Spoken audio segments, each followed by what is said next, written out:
Hello and welcome to Dev Game Club, a weekly podcast in which two veteran game developers look at games from the past to talk about their impact and relevance today. I'm Tim Longo Jr., and I'm joined, as always, by a man who has finally mastered the ability to turn back time and thus erased all of the work that he has done. Brett Duville, that's me. None of those games ever happened. They haven't happened. Yes, we have the Dagger of Time, and we have basically gone backwards and erased all of the podcasts. Yeah. And the podcast. Yeah. And your career. Yeah. Yeah. So be careful what you do with that Dagger of Time, because you might. No one may believe you. That's you true. Worked on what? You shipped what? No, you didn't. That's right. That's not true. I'd run up to you. I'd be like, no, listen, it'll be great. We'll make these 3 games about Star Wars, and then you're like, no, who are you? Sir, this is a theater program. Yeah. I'm the film theater teacher at a community college. Not there's anything wrong with that, but that's as far as I probably would have gotten. Yeah. Good times. You would be working on in the basement of a mainframe or something. I don't know. If I was even in computers, you rewind back far enough and make a few different decisions. 'Cause I didn't, this didn't become a career until grad school. It's right. Funny, even though it was something I did a lot of my life. Anyway, our final episode on Prince of Persia: Sands of Time. Here we are. Yeah, we probably need to first talk about the elevator in the room. Yeah, I want to jump right into that fiasco. I think we should. I it's funny because Saturday I was playing it and it was worse than I remembered. And I thought it was pretty bad. I was like, I remember that being pretty lousy. Pretty tough section and being pretty unforgiving back when I played it in 2004 or whatever. Whenever I played it, I don't know if I played it in 2003 when it came out. And I was streaming it and I said, "Oh man, Tim is going to hate me. He's just going to hate me." After I had done it 6 or 7 times, and I'm like, "Oh, this is just brutal." And it's as we were talking about in pre-show, I think it's even worse on the PC because of the controller and how the controller is mapped to basically the keyboard and, keyboard inputs rather than a full analog stick, infinite directions instead of 4. It maps it like a D-pad, right? So I was deeply concerned. And there were bets being taken on whether you finish the game, which sometimes happens, and I'm like, I don't know. Oh, on stream, you mean? Yeah, on stream, and I'm like, he may soldier through, but I'm gonna feel bad about this, and I do. I feel bad about this, especially after what you texted me yesterday, which you should perhaps share. Well, good. I'm glad you feel bad. For whatever reason this time I didn't blame you. I don't know. You blame the developers. I don't know.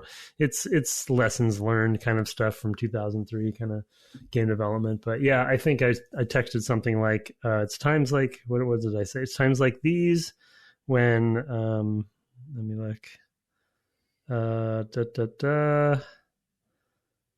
I'm going back. Yep, can't find it. It is times like these when I wonder what I'm doing with my life or something like that. Yeah, when I ask myself, what am I doing with my life? Yeah, yep. Yeah. Poor fellow.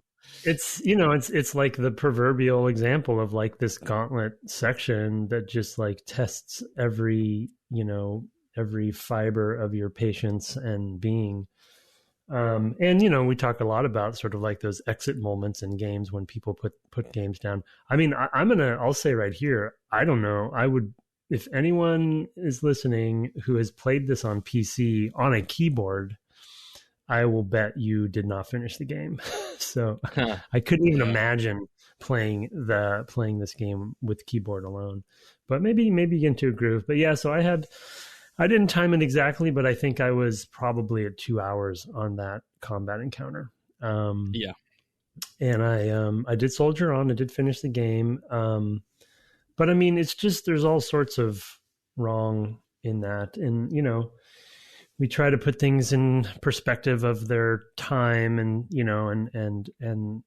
when they were out and stuff. And so it was a different time, and so there's some forgivable things there, but it definitely is it is a section for me of, like I said earlier, like a good section for lessons learned, even though I didn't work on the game. It's like, because I think my summary, which we can dive more deeply into, but my summary for that elevator and that encounter in general is that, they basically created a section that basically were all the kind of worst shows the worst parts of the game in one place. You know what I mean? It's like a small room, a heavy mixture of enemies, a lot of enemies respawning over time.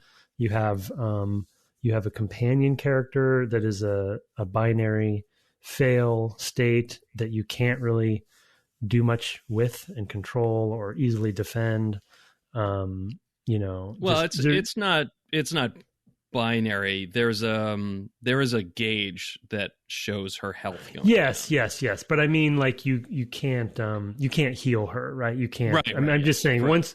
There's no failure, there's no recovery. That's true. Yeah, you can still rewind time, and when I finally did get through it, I was able to. There was, I think, a case where I rewound time and saved her because she got that close, right? So that's possible, but one of the problems in particular with her, and I want to, like I had said earlier, how this cooperative AI is so nice because it's genuinely helpful most of the time. Having forgotten how rough it is here, where not only is it difficult to save her if they start getting around her, but you don't want to stay near her yourself because that'll just draw more to her.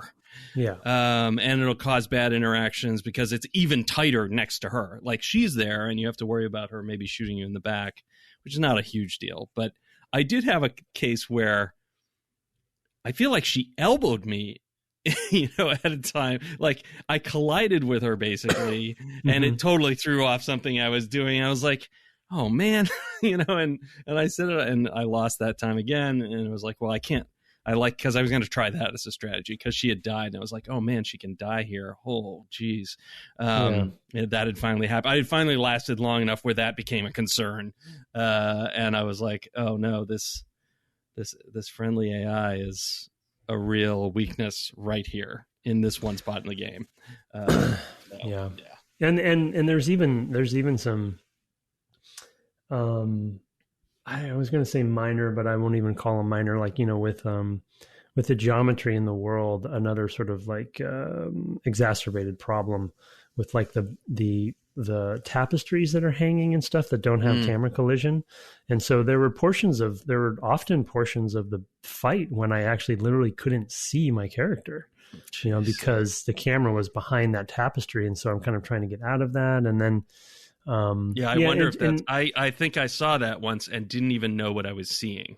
Like, I couldn't see myself, and I was like, why can't I see myself? And I'm like jamming on the camera controls to try to, to get out of that. I think I did survive, but then died later. It was, it's well, and that's an example of, level art, not, and level design kind of, and camera design, not talking enough, right? And not, and again, we talked about this last episode, but I think this is a perfect example of just not enough playtesting by the end too. And it continues to be the case for the rest of the game, in my opinion, for the most part.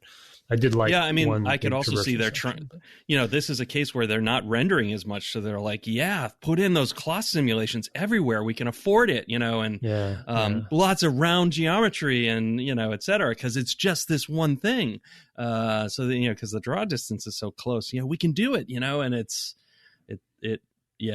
all bad and cringy in the worst ways from that standpoint.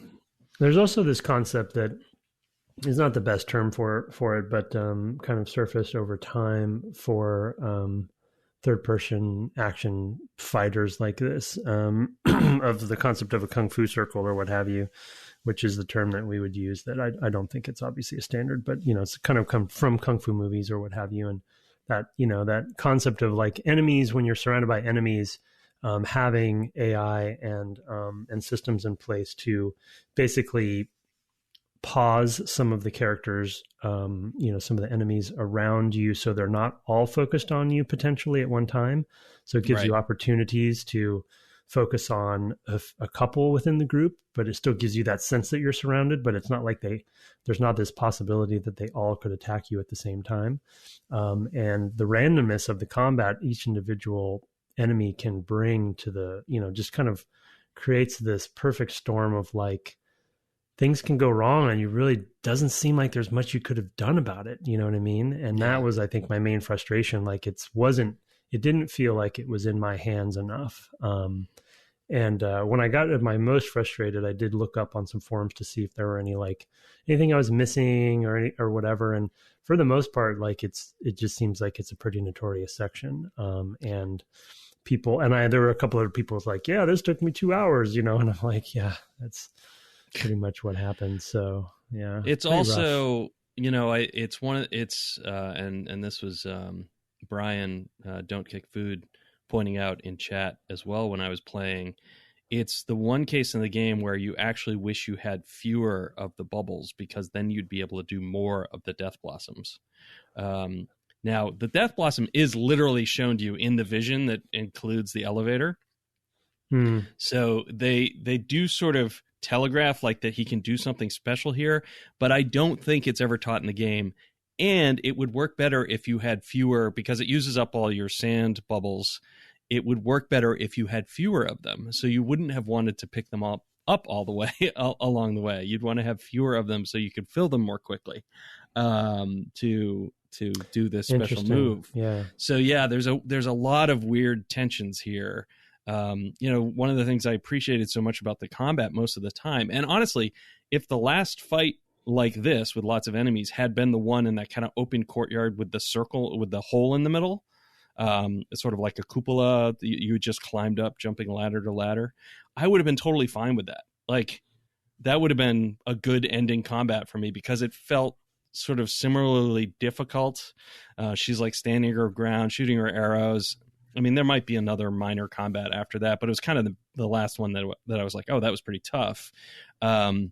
And I guess there's one right after that on a bridge or something like that. But it felt like, wow, that was cool. And I got to, I had to worry about the space a lot. It had all the things I liked, but it was also open enough that I could get some distance from her, but then have to move back because she was starting to get attacked. And then, like, it had all the things I loved about the combat. And then I had this one, which took all of those things away, and to no good end. Like, I did not feel like a master of it. I felt like, oh, I got through that by the skin of my teeth somewhat randomly after a dozen tries, Yeah. It just, whereas the other one is like, I had a couple times where I failed once, maybe twice, but it felt tough and fairly tough. And this just feels unfairly tough. So it's just a good example, like I said earlier, of how to make your game look bad. To be blunt, it's sort of like, let's just put all the systems that fight the player and put, and fight the way that the game works, and put it into a stark, clarity. The other example that actually I would, or the other piece of the equation for me that I would use, that I, to be honest, didn't think all that much about. I mean, it was frustrating at times, but, and I think we talked about it a little bit, but it wasn't this bad until this particular encounter, is the resource meter that fills up to allow you to give you the amount of time that you have to rewind, that little circle that fills up. Yeah. That's sort of like yet another resource that I think fills over time when you're out of, when you're not using the, so basically it's not only a resource that prevents you from using it infinitely, but it also is a resource that prevents you from using it too consecutively, if that makes sense. Right. And so, it has to build up again. And so in that case, I'm like, that was another sort of, felt like an over-designed system where I was like, this is not helping. Like, I feel like for the whole sort of conceit of this thing, it almost, I'm sure there's some balancing reason that I'm not thinking about, or some like exploit reason that I'm not thinking about, but at least for the consecutive aspect of what it's trying to do. It just was like, because what I would do is I would have full sand, but I'd have enough successive failures in like being knocked down or not blocking at the right time or what have you. And that meter would just be eroded little by little before I could let it, fill up all the way. And then, at one point I just didn't have enough meter left, even if I had enough sand, I couldn't rewind long enough to get, to rewind time before that last hit. So it's felt like, I think the design, yeah. Sorry. Yeah, it just ended up feeling unnecessary, like an unnecessary additional like over designed system in that case. And again, it was just putting in stark relief at that point. I think the design constraint there is that fun is challenge, which, I've had a particular person I've worked for in Todd Howard who will say fun is not challenge. Like they're not the same thing.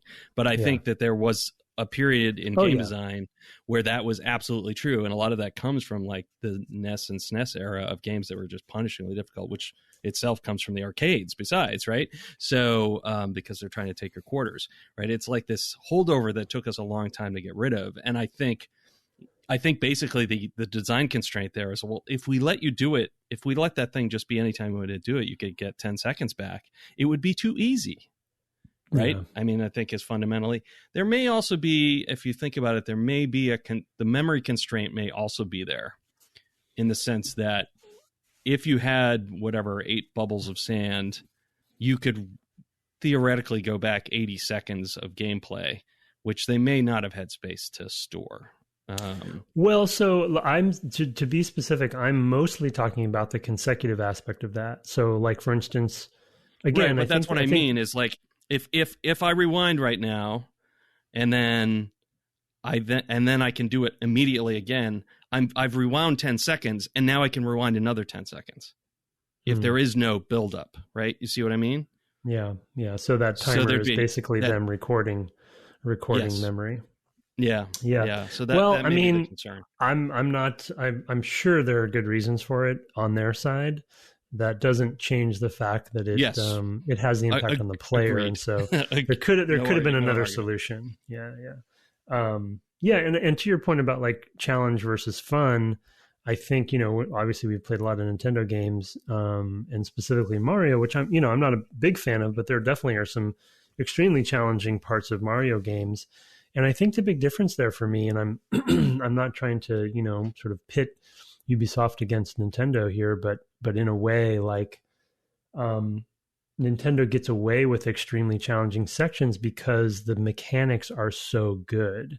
So you know what I mean? So it does feel more like an execution for the player that has to happen versus fighting systems and mechanics that are either, which we'll get to a topic later, either contextual and not completely in your control. I think that's one thing, especially with camera, we talked about with Mario 64, where the player is always in control for the most part, so you don't feel like, and Mario just, moves like a dream, and you feel like when you fall or when something happens, there's, what you could have done about it. I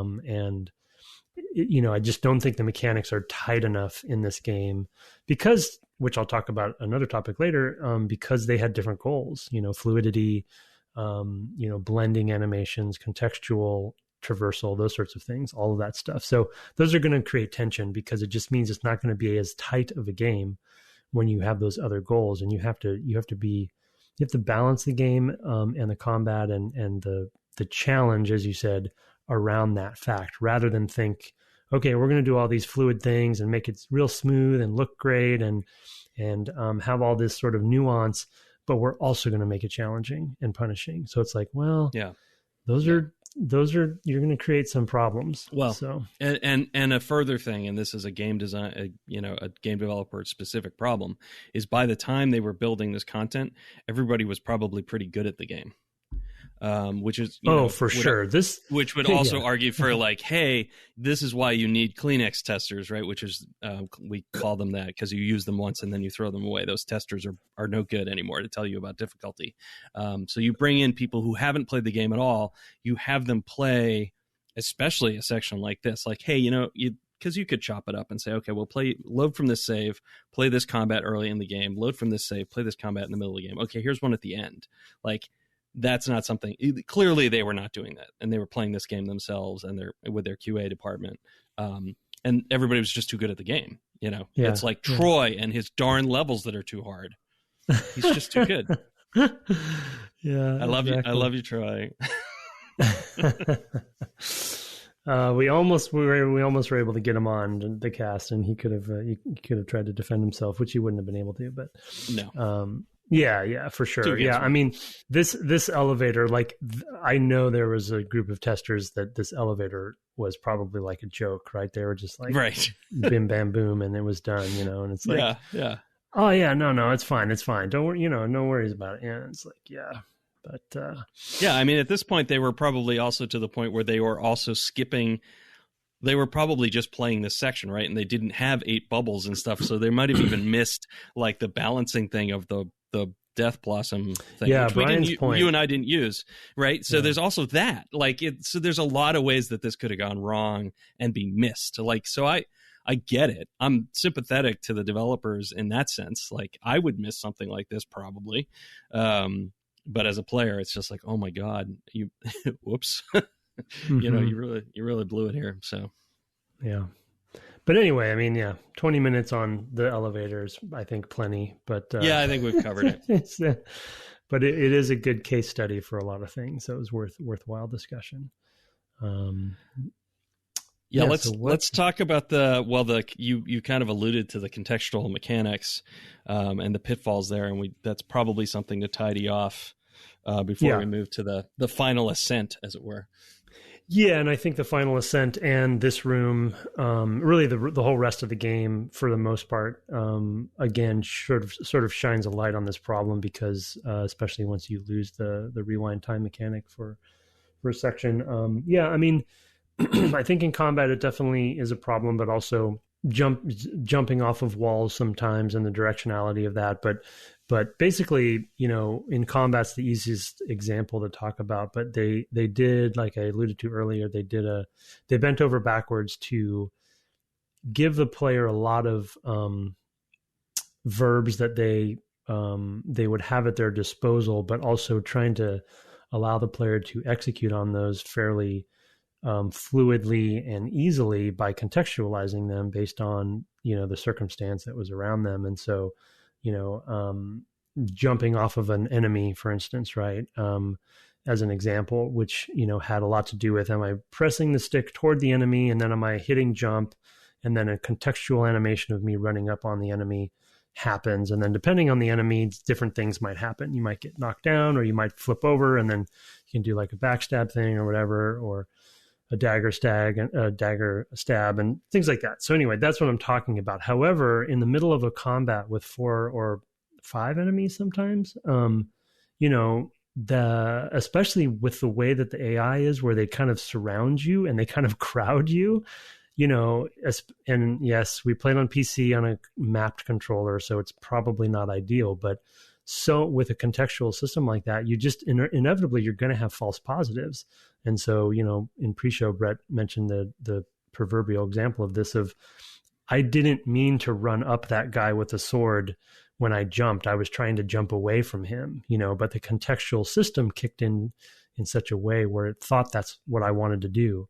And camera is a big part of that too, because it's camera relative, like depending on where the camera's facing, I might think I'm pressing a certain direction, but I'm not. I'm actually pressing it, slightly off. And so it kicks me in. And so in the elevator specifically, I mean, a lot of my false positives that were happening, I didn't feel like I don't want to say they weren't my fault, but they weren't clear, at least. And that does happen. And this whole problem happens with traversal sometimes too, when it comes to, like wall running. Do I want to wall run up, straight up, or to the side?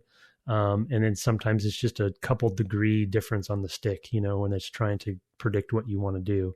It looks great and it feels great when it's all working and running on all cylinders. But when something goes wrong, you get a false positive because the contextual system didn't quite do what you thought it was going to do. Then that's when it falls down. So it's a good goal, but just hard. It takes a lot of fine tuning. The goal is very laudable. It's like make it easy to look cool, right? Yeah. And I think that's another case where level and combat design need to work pretty close with, or camera design or whatever. I mean, there's a number of different ways. All three. This is a problem, right? And I mean, I had kind of forgotten, but there are definitely places where even in the platforming,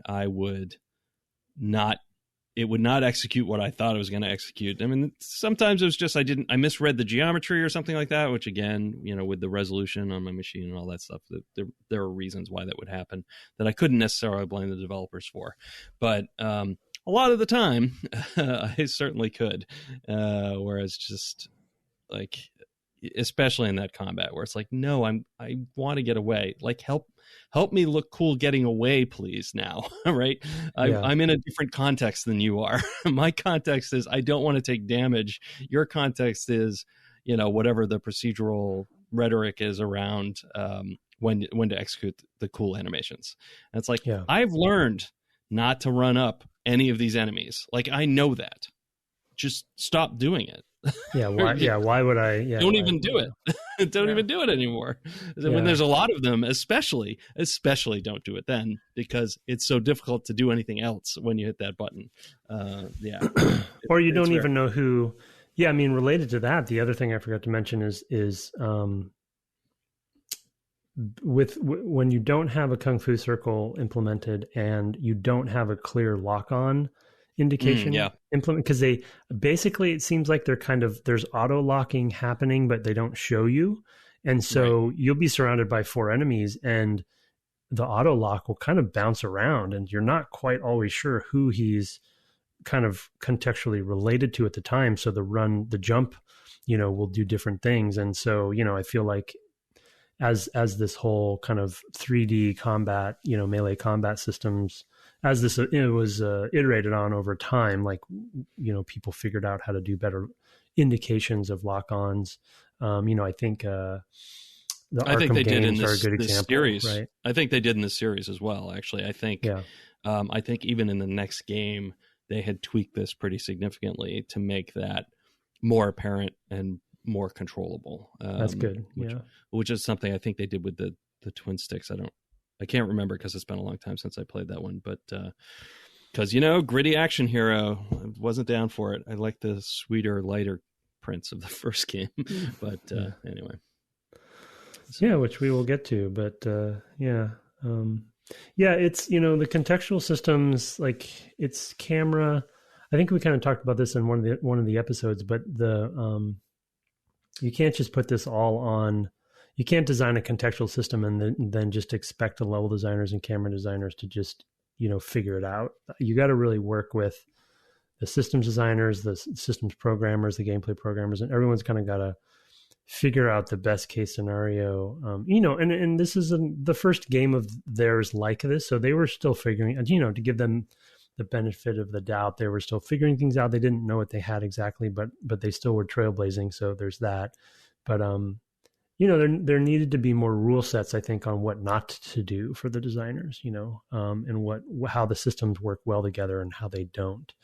I think I've probably given this example before, but on the Tomb Raider reboot, we had a big debate for a long time about air steering. Have I talked about air steering before? I must have.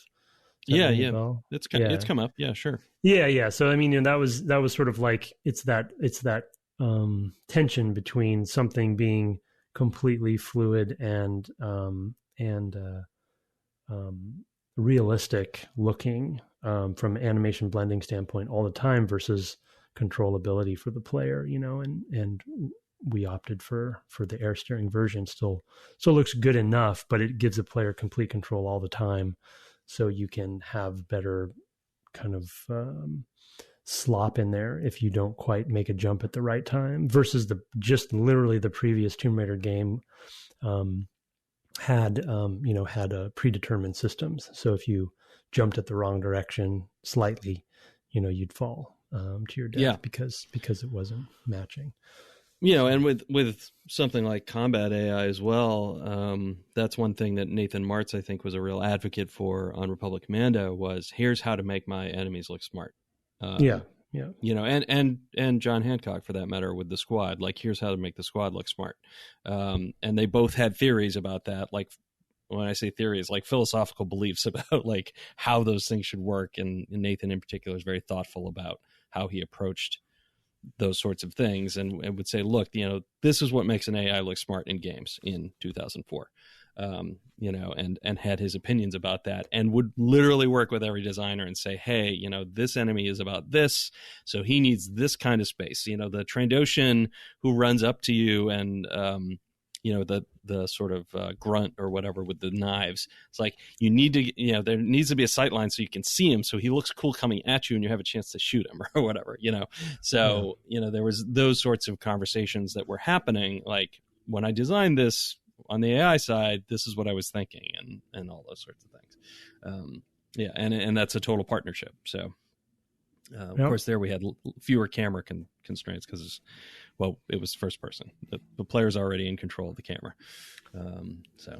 Yeah, speaking of camera really quickly, I forgot to mention this earlier, but based on a mail we got last week, where we were talking about God of War versus this game and some of the theories. The one thing I will say that we kind of glossed over a little bit, but I know we talked about quite heavily on the God of War series, we should not underestimate the value that is placed on their camera decision of having that locked camera the whole time, because it, as you can imagine with all these topics we just started talking about now, it eliminates a lot of those, right? Because the camera is not something you have to worry about as much, because it's always doing one thing, and they can design the levels, they can design the combat around this known quantity. And, in that elevator combat in this game, like my camera was just all over the place. Like I couldn't even tell you what the rule set was that it was trying to follow. I mean, it was a mystery, and to the degree where at one point I had a lot of success. I don't know if I ended up winning this way entirely, but for most of the combat I was doing this, I had actually just went to the alternate camera view, which is basically this almost like top-down view of that arena. And I'd play the whole thing that way because I could see, and I was pretty small, but I could see the space better, and I could see if somebody was going after her, and then I would kind of go over and just tap them and basically like de-aggro them and then kind of like move back. And you just got I was like playing a beat 'em up or something, so right. Anyway, that's that.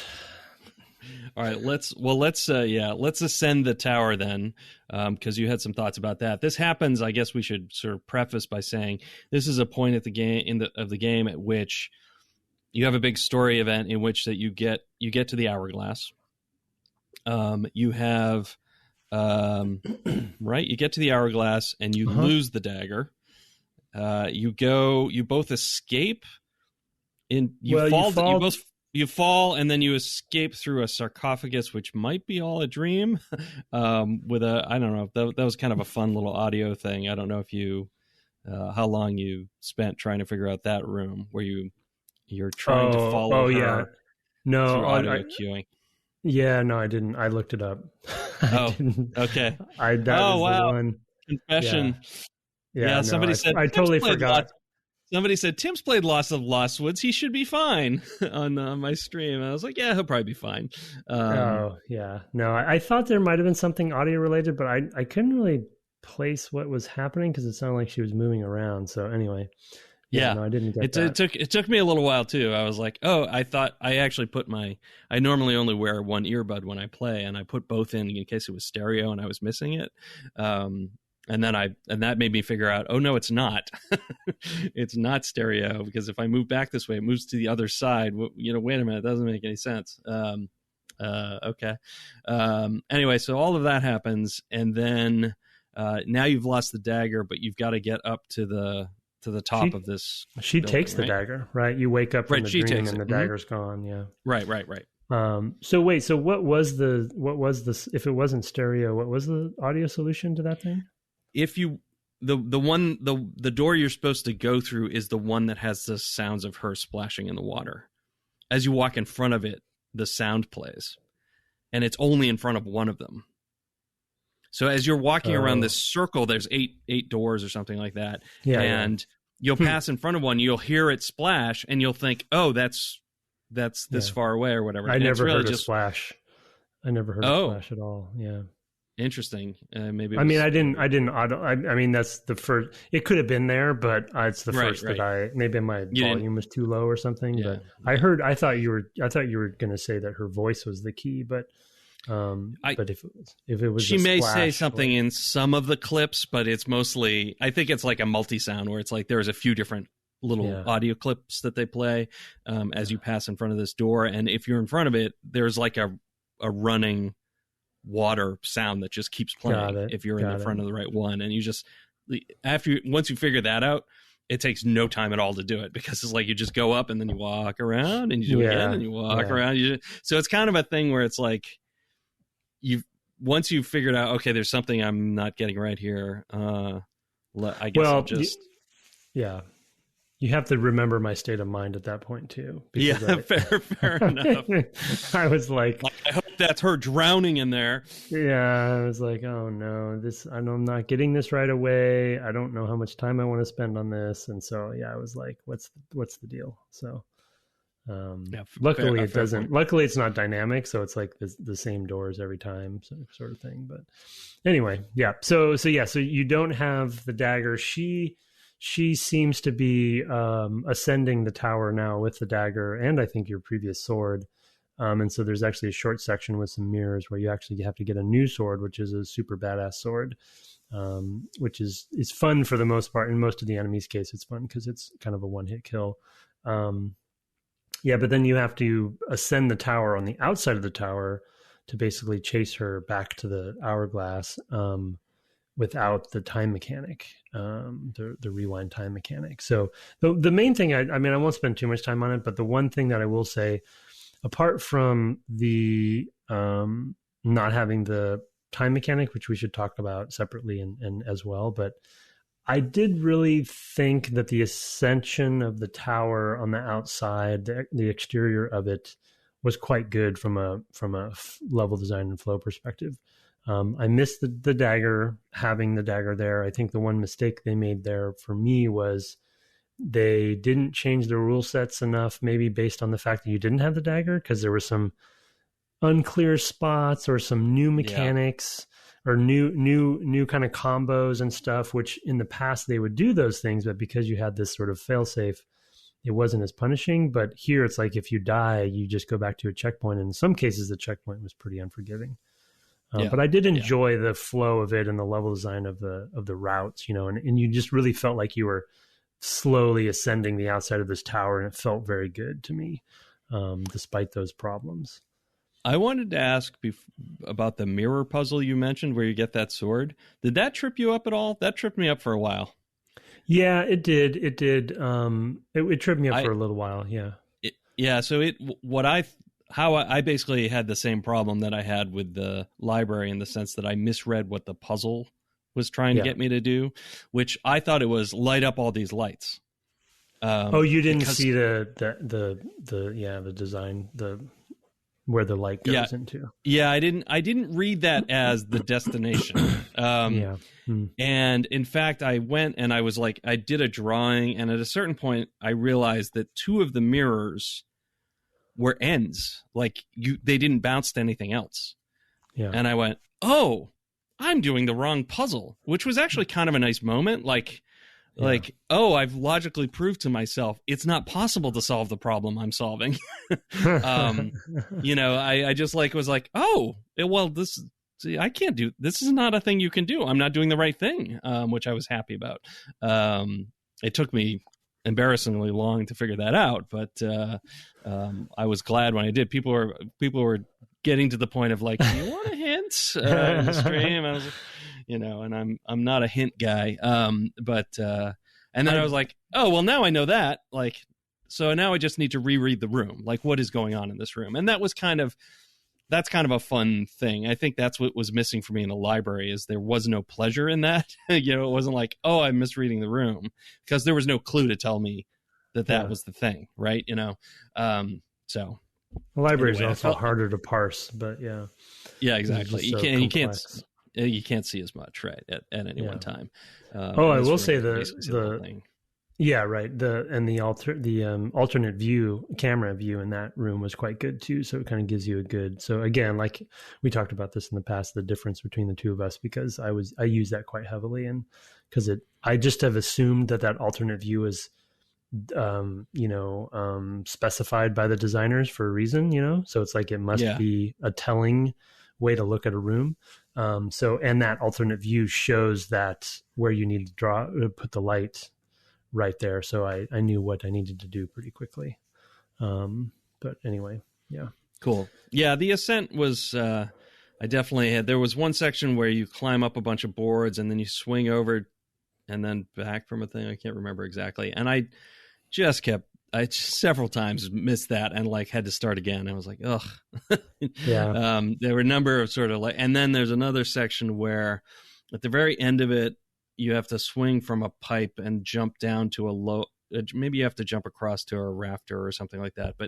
And I kept missing it. And I'm like, what am I doing wrong? And I just wasn't going quite far enough out on the pipe, but I would have to do the whole thing over again. And I was like, oh my God, I don't want to do this anymore.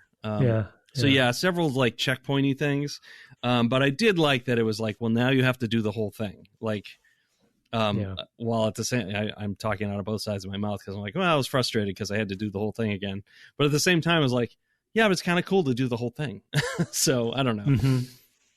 Yeah, and I think we know by now my love of like the an exterior of some grand thing and just like crawling all over it, you know, and kind of because it's a completely cohesive, like that it feels that way. I think for the most part, most of it is, but it's a completely cohesive, like big level in a way, right? Like if you fall from the top, you actually fall pretty far down into previous sections you were in. So other than the bats, which are just ridiculous enemies, but and just a waste. Yes. But otherwise, I mean, you know, it just felt like you're just making this grand progress, you know, and you're just climbing all over this thing. And so I did appreciate that, despite the issues. Yeah. Let's see so what is left. Yeah, then we get up there and there's one more. Oh no, let's see. Yeah, there's because one more, there's a couple fights there that happen, right? There's a fight that happens. Well, basically, there's a fight that happens after she falls, and you're ticked. Like, But there's one that happens kind of right before that, as you're climbing up, where you have to, you know, do. It's actually right before you do that kind of final ascent. There's a fairly complicated combat with a bridge that collapses as you go over it, so you can't go back. And so there's a few combats there. I found at that point I was like, oh, the combat's nothing now.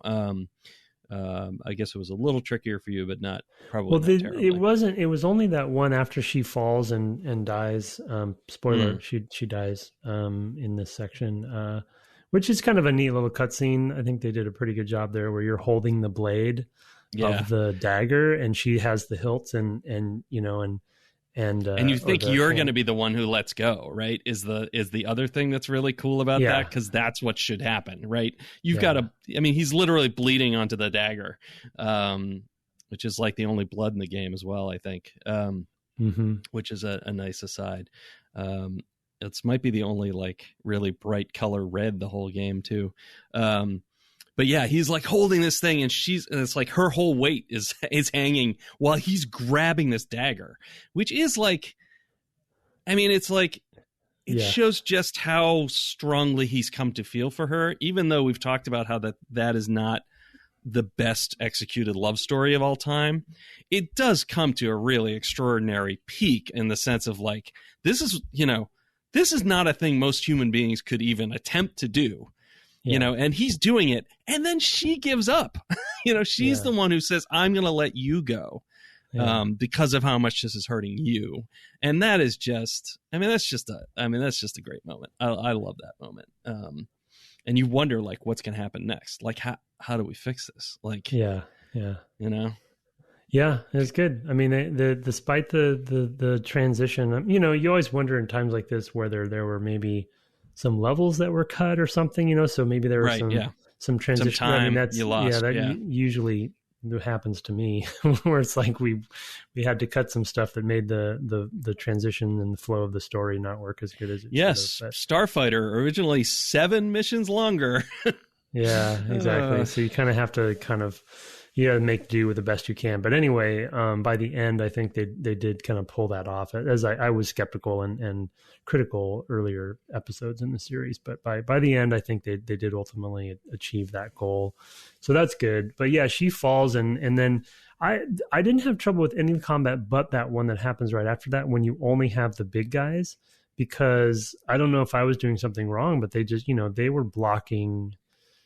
I couldn't do the one-hit kills on them because they would block that sword. And so there were often times when I wasn't landing those one-hit kills enough. And so I had to be a lot more careful there. But eventually got through it. It wasn't anything like the elevator, but and then after, what happens after that? After that, you drop down below to where the vizier is waiting. Yeah, right. And you plunge the dagger into the hourglass, which makes the whole game rewind. And you're at the beginning for the opening cutscene of somebody running through the grass, right? And it turns out it's the prince has woken up in his tent and he's now running through the grass, which is a scene that you see at the very beginning of the game. And you learn that. I forgot that. So wait, so in the beginning of the game, somebody's running through the grass and you don't know who it is? Correct. And it's him. Yeah. I missed that. Okay. Yeah. Cool. So it goes all the way back to literally the very beginning. Although it does have the little interstitial of him waking up, and has the dagger. So it recontextualized that cutscene. And then you learn that this whole time that he's been saying things like, no, it didn't happen like that. Or no, I didn't fall to my death there, or whatever he says, right? When you fail, you realize now that he's been telling this whole story to Farah. Yeah. To try to convince her to do something. Like, this is what happened. That's why I have this dagger. Yeah. So pretty good.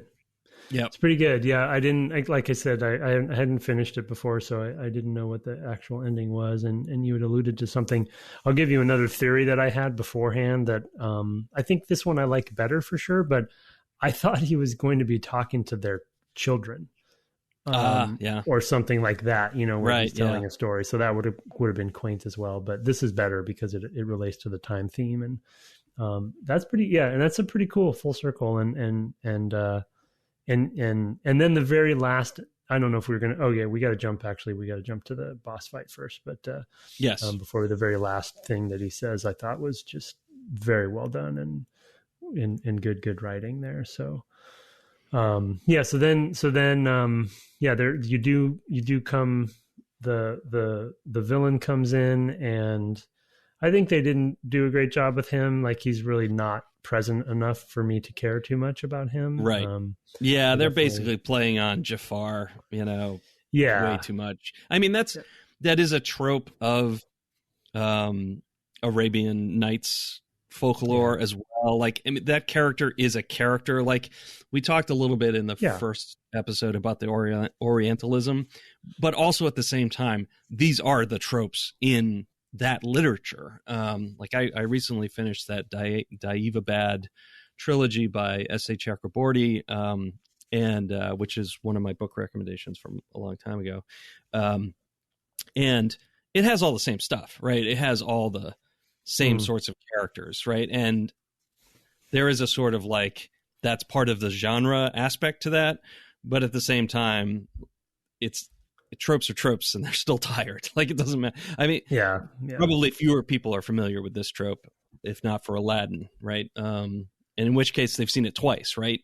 So it's a little more excusable from that standpoint, to reuse those tropes. But yeah, it's also not, you have to look at that guy and say, oh, clearly evil, right? I mean, he's so broadly drawn. Totally thin, worn. It's got evil cast to his face, right? He's the bad guy. So did in the book, does he have, or a character like that have a staff with a cobra? It's very common. Head? It's very common. Because I was like, yeah, but that's exactly what Jafar. So I figured that that's just part of the trope. I was trying to look up the year. Where the heck? There's a lot of Aladdin movies. I'm trying to look up the year of. It's like 91 or 92. 92. Maybe a little late. Maybe 90. Ooh, yeah. Yeah, it's 92. Right. There's 92. Yeah. Good call. So, but anyway, just they didn't build him up like Jafar, right? They didn't give him enough screen time to. You didn't see enough of his machinations. Really, is the problem. It's like you have no idea. Like you get he kind of gives you at the end like, this is why I want it. Right, I'm dying. It's like, oh well, if I'd known that, I just would have given you the thing. Yeah, we didn't have to have all of these sand demons and everything. You could have just fixed yourself. It would have been fine. So there is kind of there's just, I don't know, that character's, he's very compressed. You see him at the very beginning, or basically at the very beginning when the bad event happens, section, and you see him here right at the end, right, and then in the middle. Yeah, in the middle when you fall through the floor, it's not nearly enough. Yeah, it's not nearly enough to make that character feel like anything. I do like, however, that boss fight feels easy enough. Like it doesn't feel crazy difficult. Yeah, you're not. It's a good capper to the story in a way that I often ask for. It's like, you know what? Make your last thing not that hard. Back off a little bit. And they do here. And I think that's laudable. So, Yep. It feels like you're doing something like, it's not a total gimme or anything like that. You kind of have to learn to read what he's doing, but it's mostly like block a lot and then just hit when you can, and it's a pretty simple battle once you find that rhythm. And I appreciate that. I think that's a great way to finish the story, and it makes the player feel good, like, I did it, I did it the first time, or whatever. So, yeah. What did you think about, there's just, the end is jogging my memory. I forgot to just note, basically the prince, sort of disrobing throughout the whole game. and then, I don't know, it's just such a funny detail, to do. And then I guess it makes him look more badass by the end, but it's sort of like, what? I don't know. And then, but it kind of like, it's interesting because, at the end, he's kind of fully clothed again because of the time shift. Yeah. So it's kind of more regal. It's kind of a fascinating, little I think it's sort of the way he becomes a prince. He has to break down all the things that he thinks he is in order to become who he can be. Yeah, that's good. Right. So there's like an emotional arc. He talks about that too, right? He talks about throughout, like, not like one little tidbit is when he gets to the prison and the torture chamber, right? He talks about like realizing that this probably was happening when he was a prince, but he never was exposed to it.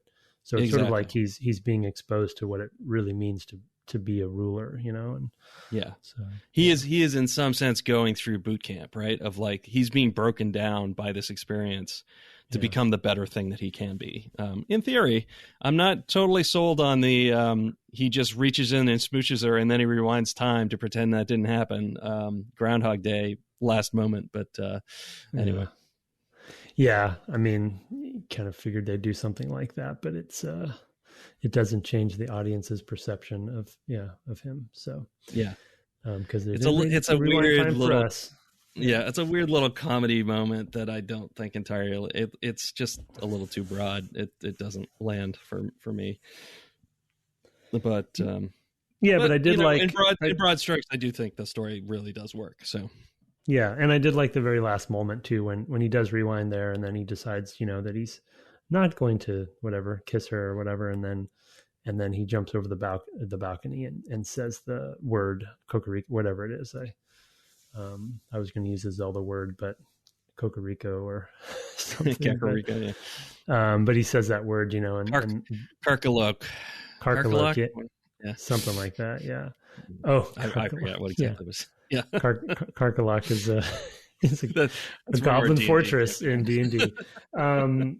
But anyway, yeah, he says it, and of course, the player immediately should also have the same sort of like aha moment that she has in the scene, and so it's kind of a nice little capper for the end of the scene. So, yeah, it's a good package. It's a good overall. I mean, we had criticisms, but I'm glad we played it, and I do feel like it is a great example of one of those games for the most part, and deserves the recognition of being one of those trailblazers in a lot of ways.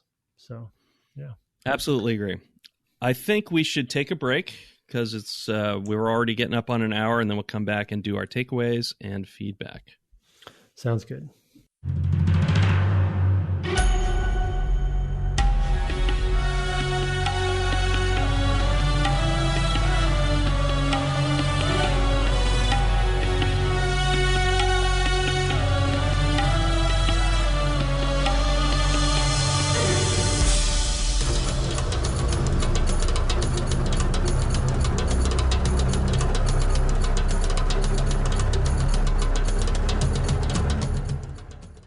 Welcome back from the break. It is the end of a series on a game, and so, of course, we have to do the most important part, and that is Brett's book recommendation. Thank you very much. I had already, it's funny, I already referenced the Chakraborty trilogy earlier that finished up, I think, either late last year or early this year. I can't refer to that again because I've already given it, and I had to scratch my head because I don't read a lot in this vein. But I did think of one thing that it kind of called to mind, and that was the first novel by G. Willow Wilson, who's perhaps better known as a comic book writer. I think she's written Wonder Woman. She may have also done, and I'm not a comics guy, so email Tim actually with your concerns about this, but I think she might have also done the Kamala Khan Ms. Marvel. It's Ms. Marvel, right? Yeah. Storyline. I think that might have also been her. I know she's done some Wonder Woman. Anyway, her name's G. Willow Wilson. She wrote a book that came out in like 2013 called Aleph the Unseen. It is not specifically a straight up sort of medieval or historical Islamic / Arabian Nights story, though it does bring in some elements from it in a really interesting way. It's really kind of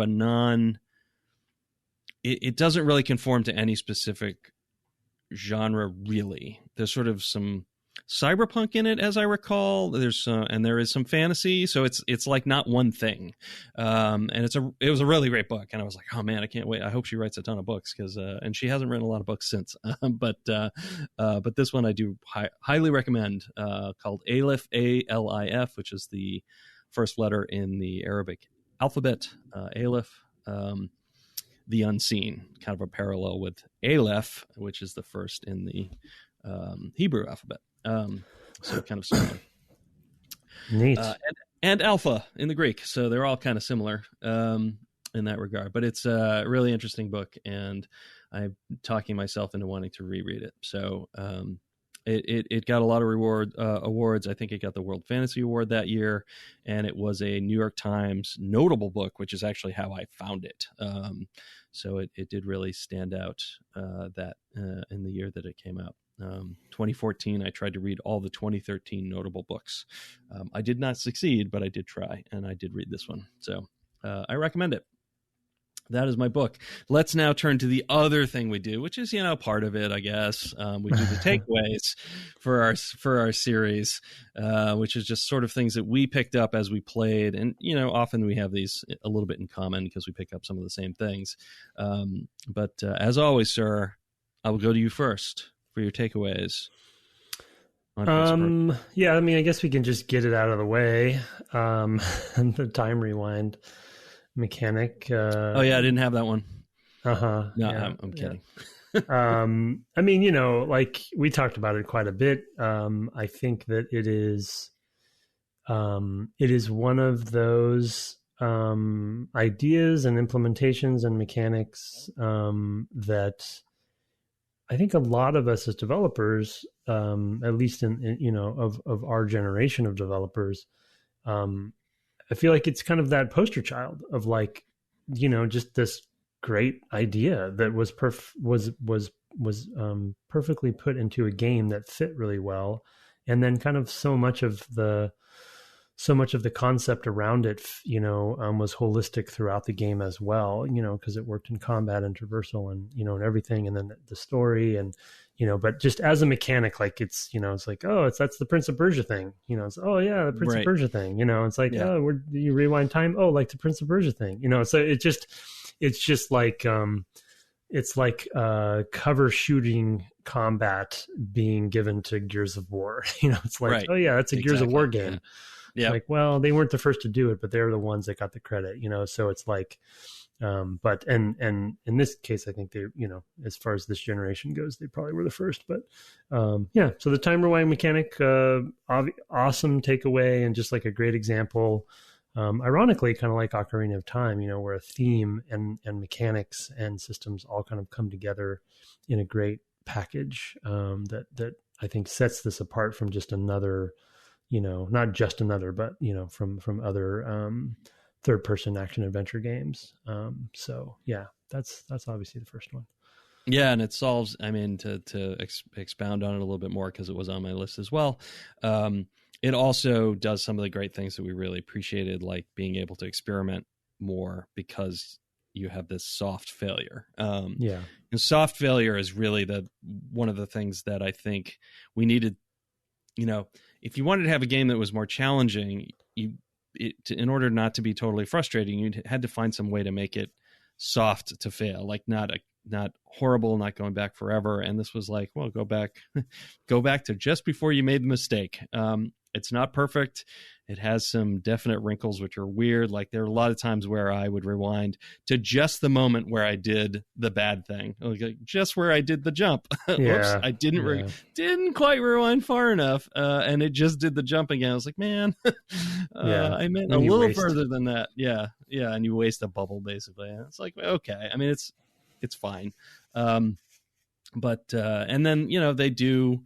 I actually do appreciate that they sort of at the end of the game go, yeah, see, you know, you really liked having that, didn't you? And take it away for a while. And you're like, yeah, you know what? I really did. I wish you hadn't taken it away from me. Yeah, I didn't agree with that decision, but it did make me appreciate it more. Yeah. Especially, I mean, I think especially because the challenge gets, maybe not crazy difficult there, but it's significant enough that you're like, okay, well, I wish I had the tool I had all game that I've been relying on.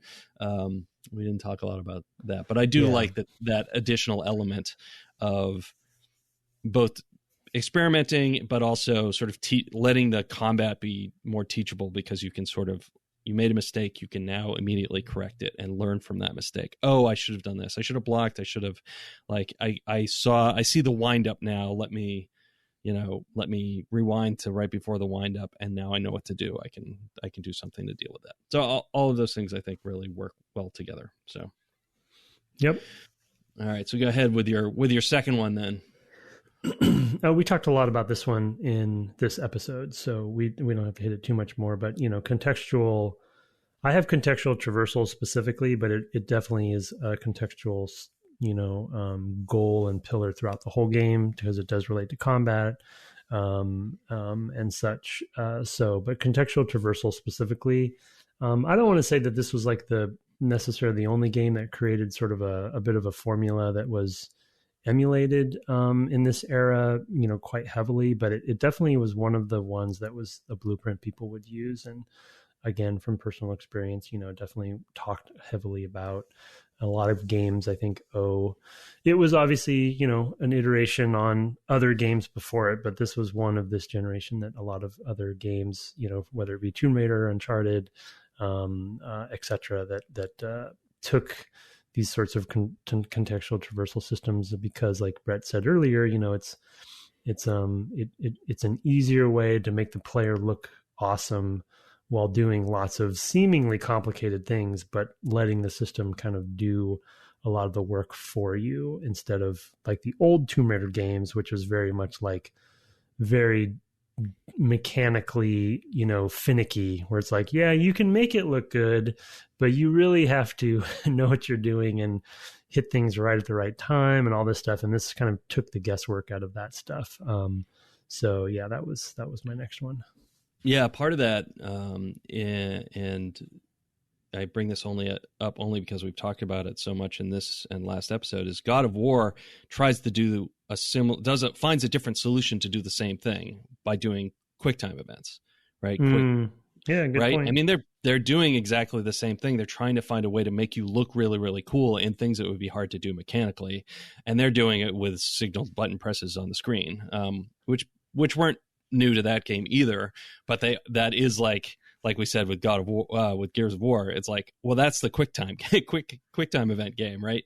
QTE game. Even though it's obviously been in other things, we talked about it in Shenmue, for example, where they literally, I think, coined the term. So yeah. But it solves the same sort of problem. Like, we want you to be able to do some epic level stuff. So yeah, I think that's worth pointing out, that people have tried to skin that cat in different ways, and I like this way of doing it. I would say my second one would be the attempt at all killer, no filler, which is to say to distill down the experience as much as possible. I think this leads to some missteps. We talked about the library that feels like the last puzzle in a set of puzzles, but you not having those steps, you've missed some things that they don't really signal in that puzzle itself. But this does feel like a greatest hits sort of approach to the thing. It feels really distilled down. We talked about this a little bit on my stream as well, and I forget who in particular brought it up, but you contrast this with the Assassin's Creeds of the world, and you say, okay, this if you took out all that stuff they put on the map, right? This is the game you get, in some ways, not entirely, because that's not entirely what those games are, but it is taking out all of that stuff, and those are two different experiences. And I gain pleasures from each one, but I do think that there is really something to distilling down and saying, you know what, let's just do this. It's just the navigation and the combat with this time mechanic that makes those things more interesting. That's a lot, and it is entirely distilled down, and there's not a lot of extra pad. We've talked a little bit about how there might have been, that some of the story stuff that feels a little clunky might be because some other things were taken out. I can even imagine that they took some of that stuff out in order to get to this pillar or this goal of like, you know what, we don't really need this room, Yeah, it takes away a little bit from the story, but it's okay. We don't really need, like, people get that you're going to swing from post to post. We don't need to do one where you just swing to one post, right? Whatever it was, like, I can sort of see that stuff being taken out. So that's one that I really see in this game. Yeah, it's a good one. I mean, it makes the game shorter ultimately, right? Which is why Assassin's Creed went in the direction that it went. Yeah. But it does feel that way, and I think it is generally a positive thing. Yeah, and I think the places in the game right now that you would probably call filler, and I would use the elevator as that example, are the worst parts of the game. So it's like the game probably doesn't even stand up well in filler moments if they were to put filler in. I think that things might break down. So yeah, that's a good one. I think the bats are filler too, to that point.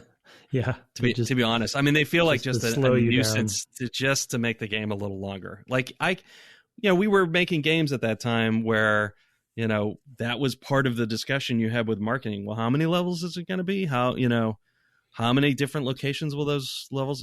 Basically the bullet points you could put on the box, and I still have that conversation. I'm sure you do. I don't have to anymore, thank God. But at the time, I was still parts of those conversations. For some reason, I don't know why anybody was asking my opinion. But yeah, I mean, it was something that people talked about. I'm glad I know that it was going on.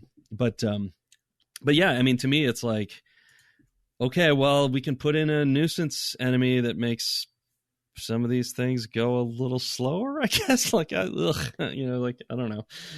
I definitely think this was the time in my life where I was starting to say, it's okay for games to be shorter. It's okay. Yeah. And us playing this right after Baldur's Gate does reinforce that. So, especially the way you played it. mm-hmm. My next one and last one, I have a fourth one, but I think you'll bring it up. So I will leave that one to you that I think you're going to bring up. But Okay. my last one is actually maybe an unexpected one. It's sort of maybe more of a technical one, but I think the other thing that impressed me about the game, and I think again was emulated, sought after by other developers in this space, was really like the animation blending system and the animation blending in general, because combined with the contextual system, like the animation system needed to really accommodate that. And when you are running on all cylinders and have good flow moving through a traversal space, and you're kind of doing everything the way that it should be done, even when you stop, it still handles it pretty well. He does just really fluidly move between pretty complicated animation sets to complicated animation sets. And that's a whole team of people working together to make that possible. Very hard to do well, very complicated. Lots of individuals are touching that. But it also stylistically fits well with the prince, in the game. And, he feels like somebody who should be wall running and swinging on, and of course we talked about it in the first episode, where there's sort of aesthetics of this franchise comes from, and etc. And going back even to the original, which was also a very fluid game and had great animations. And so they kind of made a 3D translation of that, succeed. And I think the blending of animation from different perspective, or from different actions to different actions, was quite well done. So yeah, no, I would absolutely agree. It does make, at its best moments, it really works. I mean, another game that there are games where I've felt that as well that are not this sort of game. I'm thinking of like Pixel Junk Eden, for example, which was a PS3 Q Games title, I believe. Mm-hmm. They did all those Pixel Junk games, I think. And they're neat. It's just neat to like swing around and like grab different points, and sort of like it has that, just like when you're really reading the space right, you just feel great. I mean, you just feel like, oh, I'm totally in it, Similar, Rez is kind of similar that way. Totally different sort of game as well. But it's like when you get into the groove of these things, you're in the game, or like one, and it just feels like this amazing thing. And I do think the technology really supports that in this case. I think you're right. My last one would be, and we'll see if you judge correctly, I'll kind of boil it all together as both the unusual setting and the unusual story structure, I think, are my thing. So and also the story itself, to have the romance aspect, which was not common at the time. So it's like all of that narrative space stuff I love about this game. We don't get enough games that are set in cultures, apart from our sort of Western view, our Hollywood view, really. Let's put it on the world, right? The Raiders and I love these games, Raiders and Aliens and The Matrix, or whatever the movies are, Star Wars, obviously, that we were decrying as early as 2003 and saying, it'd be really nice if, game developers watch different movies so we could have some different views of the world. And I love all of that stuff here. I mean, I love having a story like this that ends where it starts and recontextualizes the whole thing for you. I love Arabian Nights stories. There's not a lot of them. And so I do tend to seek them out when they come along. If I've missed some, people should send me an email.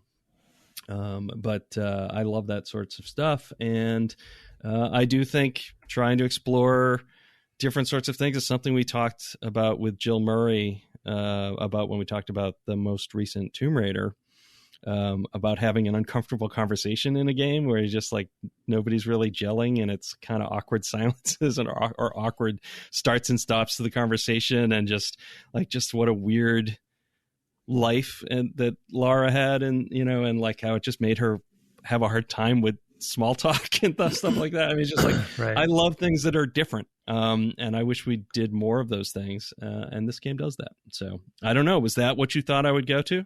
Yeah. But basically, Okay. yeah, you boil it down. Mm-hmm. So Yeah. there Well you go. done. Well done. Thank you. We've been doing this together a long time, and I think we could write each other's takeaways. I bet we could most of the time. Yep, for sure. I definitely would have picked out the animation stuff from you because it's something you've brought up, but also given your own game development history, it obviously makes a lot of sense for you in particular. So I get it. Okay, I guess now we turn to feedback. Oh my goodness, here we are at an hour and 20 minutes. We're turning to feedback. Let's dive right in. Why don't you go ahead and take that first one? Oh, I don't think I put this in the mail. I forgot to because I was doing it all kind of quickly. I did edit our first email for length. The person who was writing in had written in before and had a bunch of thoughts about other games that I'll reply to, other games that we've done in the past that I'll reply to in email directly, but didn't think were worth reading in the show because of time. Okay. Not worth. Worth is the wrong word. I wanted to cut out some of that stuff to focus. Let's just put yes, focus. Exactly. Thank you. Focus on that email, please. Okay. So, subject blast from the past from Zach Catus or Catus. G'day, Brett and Tim. I'm Zach from Australia. Listened to the podcast in 2018 and got halfway through Anachronauts before being interrupted by a job change. I've started listening again and I'm through the Diablo episodes where you mentioned playing Baldur's Gate in the future. Since that has now happened, I have a quick question. How often do you use mods in games? For me, I use mods frequently, particularly in Bethesda RPGs, immersive sims, and survival games. Baldur's Gate 1 and 2 are spoiled. Got it. Yeah, okay, sorry, that's British versus Britishism / Australia. Yeah. Okay. I'm saying that. Sorry. Are spoiled for choice and had the amazing Big World project and Big World setup, rest in peace, which collected a huge number of mods, made sure they all worked together, and was hugely and easily customizable. Unfortunately, while writing this email, I discovered the project is no longer maintained. There appears to be a continuation program, enhanced edition game setup tool, which I have not tried. Love the show. The atmosphere is great and relaxed. Keep up the great work. Cheers, Zach Catus, Melbourne, Australia, or Catus, or Melbourne. Melbourne. Yep. Melbourne. That's not a knife. That's a knife. Yeah. He also sent some links for those as well that I'll put in the show notes, the mod tools. I will answer first since you read the email. I don't use mods. That's my answer. I've never been a mod person, even though I've worked on those Bethesda RPGs.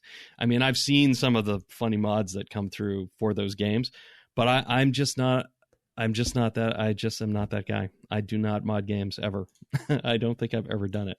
I may, in some of the games we've played for the cast, I've used unofficial patches and things like that to make it work on whatever platforms we're on and things like that for the PC. That's basically it. That's my whole history. I guess I played some WADs back in the day on Doom, but it was more to have more maps to play deathmatch in. So that's really it. Yeah. My answer is easy. Yeah, I mean, my answer is also pretty easy because it's the same. I generally don't use mods most of the time. I don't know, 90% of the time. I'm trying to think. I mean, World of Warcraft, I use mods, so that's Fair. One example. Fair. But I that's did like use them. whole... I did use them once for a raid specifically. Like, yeah, I think even it was with you. You were like, okay, well, we have to have this, this, and this to be able to know something. Like, I don't remember the particulars, but probably DBM or something. That's fair enough. Yeah, there was one time I specifically directed by my guild leader I installed a few mods for one raid that I did once. Yeah, those were the old days, but DBM is still a thing, and I mean, and so that's a pretty unique situation because it's kind of a lot of the game really has heavily embraced it, and it's quite easy to do, and kind of become like community sanctioned in a way.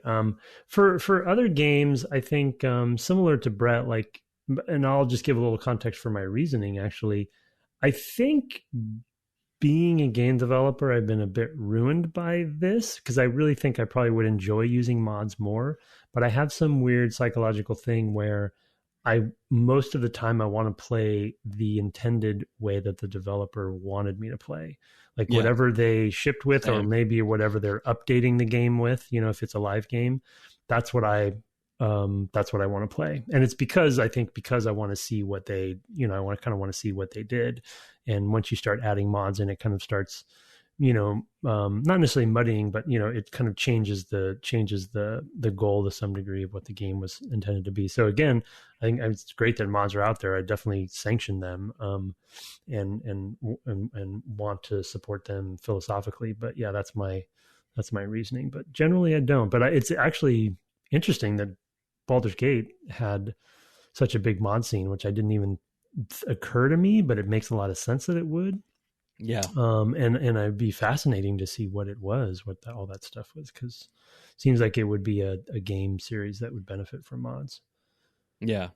Yeah, I'm the same way. I just want to, I've also talked about how I like to use the unusual new thing that they're doing in the game, whatever that is, like a weapon or something, or build or something like that that's unique, that I haven't seen in other games, that this game is definitely trying to push, whatever that is. That's my other thing. So like the bow, in the new Tomb Raiders, since we've mentioned that a bunch of times. So yeah, that's just me as well. I kind of, I want to see what my colleagues / competitors are up to from that standpoint. I love that mods are out there. I think it's a great way for people to cut their teeth on doing design work of their own, implementation work of their own, and maybe, it's great for that. Yeah, it's great for getting into the industry. I've definitely worked with people who started by modding, right? And I think that's fantastic, and I totally encourage it. And definitely was a thing that I supported while I was at Bethesda, in terms of like, okay, well, we'll have to put these things out, after we ship, because we changed some things in building that game, is specifically the scripting system I'm thinking of, that we put all of the documentation that we had written for internally, and we also published externally later on in a slightly updated, more explicit and clean kind of format. But anyway, so there you go. What are your favorite mods? I'm going to get a lot of email now. I probably will not reply to all the "what are your favorite mods" emails. I apologize now. You ever wish you could rewind time? All right, I have one here from Ashton Herman, Prince of Persia Memories. Hey, Brett and Tim. I've really enjoyed your discussions about the Sands of Time so far. I found myself unexpectedly moved to tears during your first episode in the series, and I'd hoped I could share that experience with you. In 2003, I was a senior in high school, and my friends spent a lot of time over at my house hanging out and playing games. Often we'd play multiplayer games together, but it wasn't unusual for one friend to show up and fire up the Xbox while I played something on my PC. We'd just sort of hang out and chat about our respective games, enjoying them together despite them being single-player games. One of these games was Prince of Persia, a game I bought for the Xbox that my friend Jose became enamored with. He'd often come over to do math homework with me, and then we'd wrap up with some games. He ended up playing Prince of Persia from start to finish at my house in this way shortly after launch. I can remember how thrilled he was when he finished it, and how excited he was about the narrative's conclusion. I recently wrote about the experience of bonding with friends over single-player games. He says, please don't be obligated to share the link, but I will. He sent a link in here. Specifically with Morrowind, which was a game Jose and I would often reference with one another as we remained in regular contact over the decades. But I'd largely forgotten about this specific experience I'd shared with him with Prince of Persia. Last July, Jose passed away. Since then, I've learned grief has a way of resurfacing, often rising from unexpected places. And so I found myself several weeks ago standing in front of the grill, preparing dinner for my family, and excitedly listening to your first episode on the Sands of Time, thinking to myself, oh yeah, this game was really cool at the time. And then you described some of the early levels and moments in the game, and the memories and tears came flooding back to me. It was a wonderful rediscovery of a special experience I'd shared with a friend, and a reminder of how magical games can be. DGC is all about discussing the relevance and impact of classic games today, but games are also, maybe more so than any other medium due to their interdependent relationship with technology, artifacts fixed in specific moments in time. And as such, the really special ones, not unlike the dagger of time itself, have a power to transport us back through the years to relive those precious moments, if only for the blink of a tear-filled eye. I'm genuinely grateful to you both for doing this podcast and for covering this game and for helping me do just that. Thanks for all you do, Ashton Herman.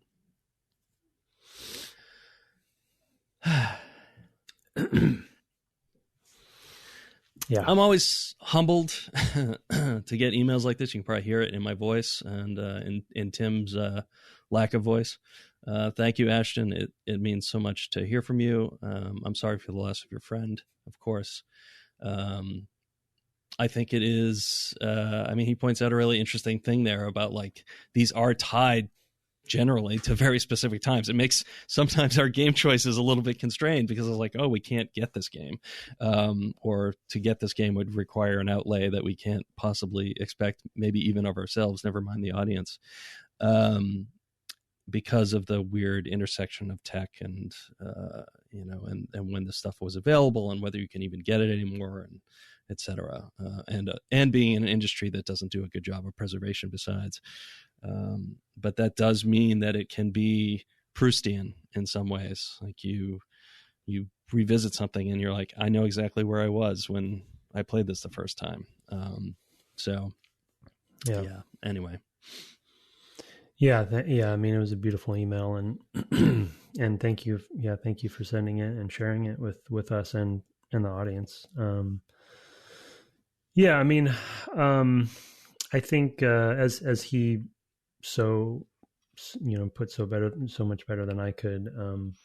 I think games also, because of their interactive quality, I think create, and I think personally, I think an interesting, different bond with people you enjoy them with than other mediums too. A lot of the other mediums can either be solitary or because they're passive mediums, you kind of, everyone will kind of experience them similarly because of that. But with games, it's like you're playing them together, you have ups and downs with successing and failing and then overcoming an obstacle and then doing that together with a friend, I think can potentially, at least for me, it cements it in your head even more so, because you did that, you kind of achieved something together.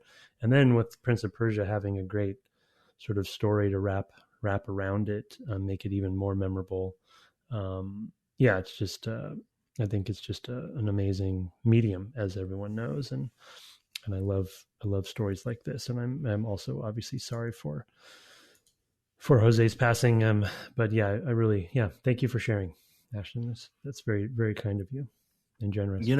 This might be the first time I've kind of, one of the things I've said to you, I don't know if I've ever said it on the cast, but I've certainly thought it. And I know I've said it to people, like, I don't really get streaming games most of the time, like the huge success of game streaming. I sort of get it more with some of the more narrative things that are, like watching the D&D stuff that I watch. Like I get it because there's a story and you're following and all that stuff. And, you like the people or whatever.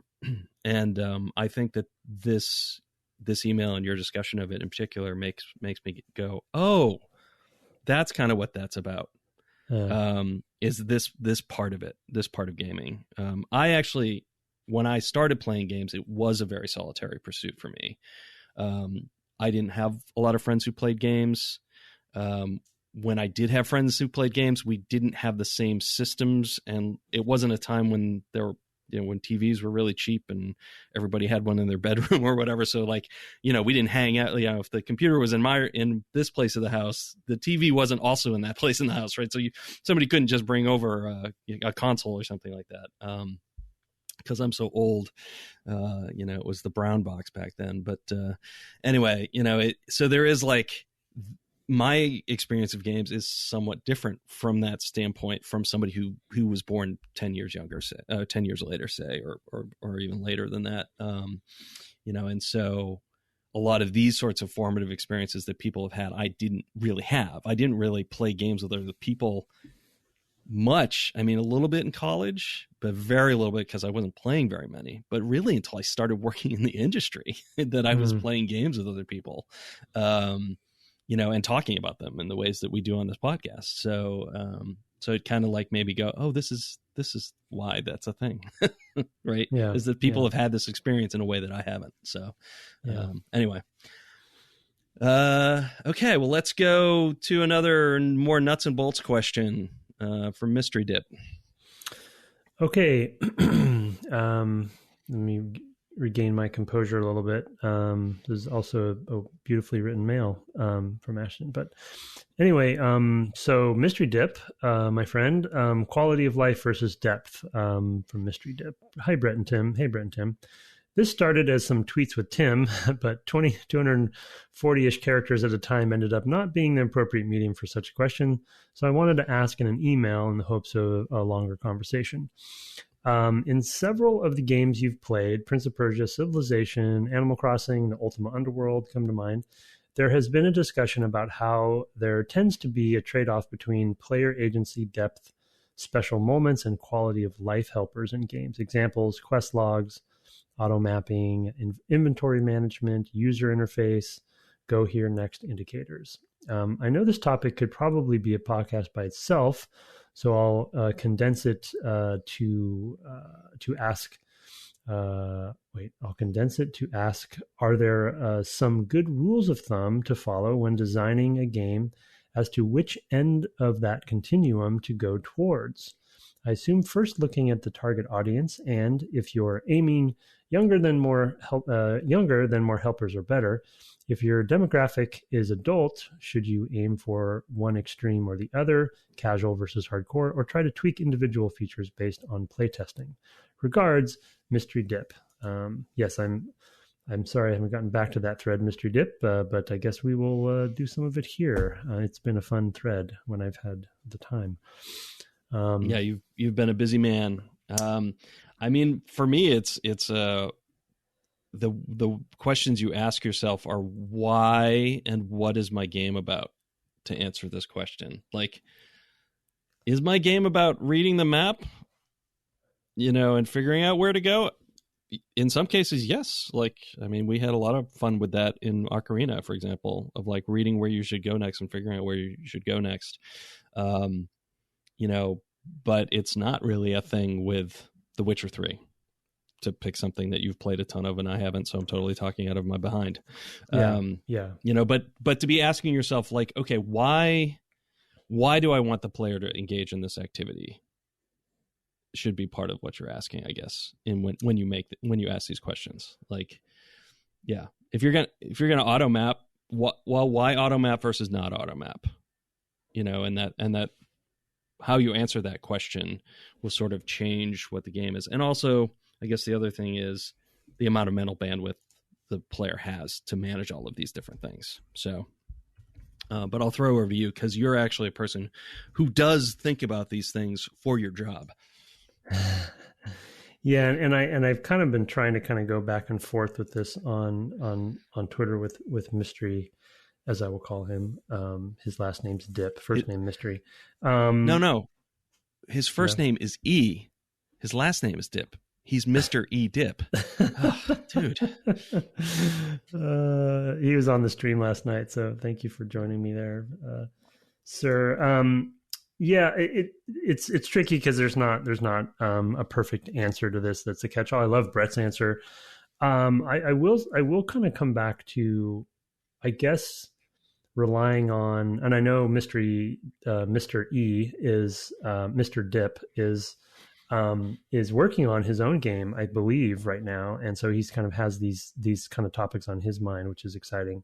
And so it, and I don't know if he has these or not, but we talk a lot about takeaways and pillars for games, and one of the ways that I approach this very difficult problem on where to draw the line on quality of life challenges or questions and designs is coming back to the pillars. And I'll give two examples. One that's related to the series that he's asked me about the most, because it sounds like maybe the game he's working on is in this sort of genre, and that's Animal Crossing.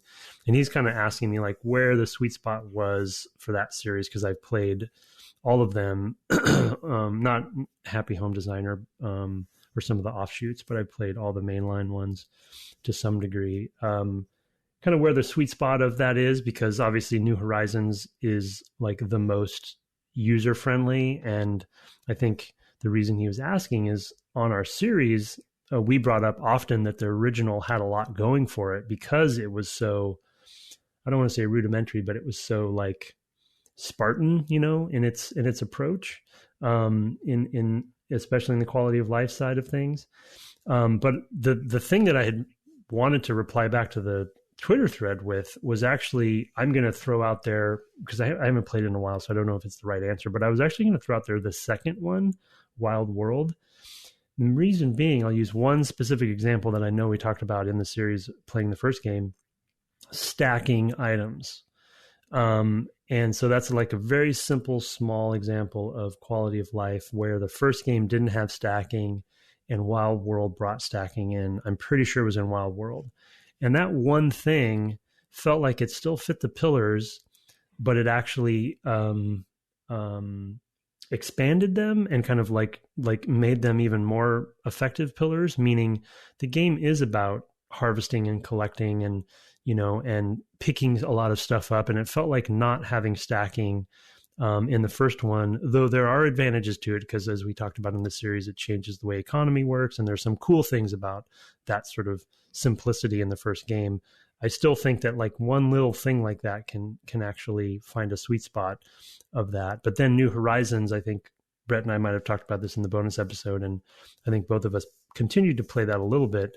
New Horizons almost just goes kind of too far, right? It kind of takes out some of that weirdness of whatever the opposite of quality of life is, that I think the series always had. So it's kind of can become a product of its of its own success. The other example that I was going to use is just kind of randomly coming to my mind, and again, I'm trying to give you examples that relate to pillars as a way to answer your question for yourself. Is actually Shadow of the Colossus. And one of the debates that often comes up with Shadow of the Colossus is why would fast travel help that game? Like people play modern open world games and they think to themselves, man, that game would be so good if it had fast travel, but if you think about it and you kind of like, we don't know what their pillars were exactly, but we have some pretty good educated guesses. And traveling across the plains is a part of that game. Like you are on your horse, you are committing to that long journey. There is nothing in between. And that's where usually people bring up like, they should have fast travel. You're not doing anything. But one of the pillars of that game is solitude, right? And bonding with your horse and finding these places, and also the beauty of the natural world. Like, I mean, sort of the beasts are that as well. So just traveling through the world is, as a solitary, it's also a beautiful experience. Sorry. Yeah, totally. No, I agree. And finding one of the bosses, right? Like imagine if there was a fast travel point to each of the bosses, like, or near them, the sense of discovery of coming around a corner. Like the one that I'll never forget is coming to the first, the water boss with the flying bird one. Mm-hmm. You come around the corner and you see the lake, and you're like, oh no. Yeah. And it's this discovery moment, and it took you a while to get there, and you get off your horse and the horse can't go into the water, and it just like all these sort of like emotions come up, and because their pillars all revolved around this concept, they couldn't put in a quality of life feature like who knows if they even thought about that at the time, because it wasn't necessarily as common. Fast travel wasn't as common, but I'm retconning some of this, but you know what I mean? And so it's like, it just wouldn't have worked as a quality of life addition. So come back, like Brett said, go back to why you're making this game and what the focus is. And, you're going to have to kind of decide for yourself. Some of the nuts and bolts stuff, though, is definitely know your audience, blah, blah, blah. So you definitely have to think about that. But I think, to your point about you gave an example of kids versus adults. Like, I think the kids one might surprise you, because I think there are aspects of Minecraft that are not as user-friendly as you would probably think they could be, but kids eat that stuff up. So that's true. It depends on the kid's age too. I think actually adults these days need more quality of life than kids do. That's a commentary on being an adult, if I've ever heard one. Another way to phrase that kind of came up from what you were talking about, another way to think about it is, where's the interesting friction in your game? Yeah. And that kind of came up to me when you're talking about the original Animal Crossing and like how far the new one went, is that they removed a lot of friction. And you had kind of pointed out there were some interesting things that happened as a result of that friction in the first one. That friction of like, I don't have a lot of space and in my inventory. You have to make decisions. Yeah, exactly. Yeah. So you're like, oh, what's important to do when? And like, there's just that. And like, and depending on what kind of person you are, like how you approach the game changes. Like if you're a person who's like, I'm going to go and do every single thing every day, I want to make that as efficient as possible, which is something that I think you tried to do, was like, that changes how you approach the game, and it makes that friction of your inventory really an important factor in how you approach your day, your Animal Crossing day. So there's stuff like that too. And so I think of that as like, if there are things that add friction to your game but don't add something interesting as a result of that friction, maybe that's a place for some quality of life. So, yeah. I don't know. Maybe I'll change my answer. Maybe the first one is really the best one. Yeah, but I don't think it's, I think that a common person would, most people would probably just assume that the latest one is the best balance of that, because it's just modernized. But I think in Animal Crossing's case, I think it's the earlier games that was the better formula, in my opinion. Yep. Yeah, no, I agree. All right. Well, those questions all to devgameclub@gmail.com. Thank you so much for all of those. We have gone on to our early pandemic lengths this week, so sorry for taking up so much of your time. I'm still not vaccinated, so I've got some time anyway. I'm not leaving the house still.